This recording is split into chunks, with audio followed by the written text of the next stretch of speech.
And now the second of two stories on new learning standards known as the Common Core. Last night, NewsHour's special correspondent for education, John Merrow, looked at how it could change teaching and curriculum. Tonight, he looks at the impact on testing. For close to 75 years, students have taken multiple choice tests.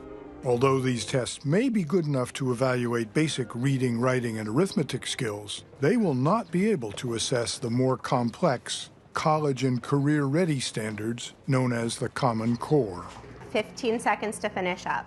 The Common Core standards give us a roadmap of what skills students should have and how students should be thinking. Each of you needs to have at least 2 pieces of evidence that you would use to support each idea. These new standards require students to think critically. Freedom of speech should mean what it's saying, freedom of speech. Speak persuasively. The rub-a-dub scrub takes the usually wasted rotational kinetic energy. And collaborate with their peers. This one has to be much longer. Recognizing that current multiple choice tests are not capable of assessing these complex skills, and knowing that individual states could not afford the cost of designing new tests, the federal government stepped in. I believe this new generation of assessments is an absolute game changer for American education. In the fall of 2010, the Obama administration gave $362 million to 2 organizations to work with states in designing new ways to measure the standards. Welcome, folks in the room. I believe we have representation from Arizona, Arkansas, Colorado. Close to 40 states and the District of Columbia are now working to create Common Core tests. This is your test. Our job is to make it reflect the vision and the best practices of states. Laura Slover is vice president of PARC, one of the 2 organizations developing the tests. These are going to look different, feel different. They're going to be more engaging to students and not as dry as a straight pencil and paper test. Students will now be tested on computers. They'll click or type their answers, watch and respond to videos, and manipulate objects on the screen.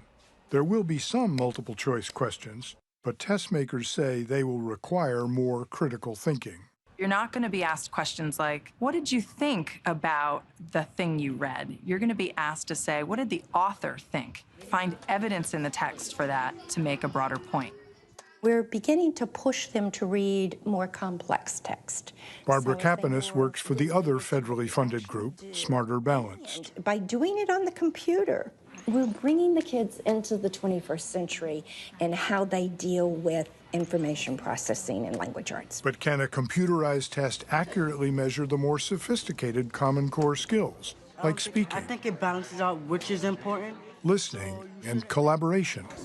Skills that business leaders say they value most. A lot of people want to expand this English language arts testing because for years we say it's not just reading and writing, it's listening and speaking. Are you developing tests, ways of measuring how well I speak?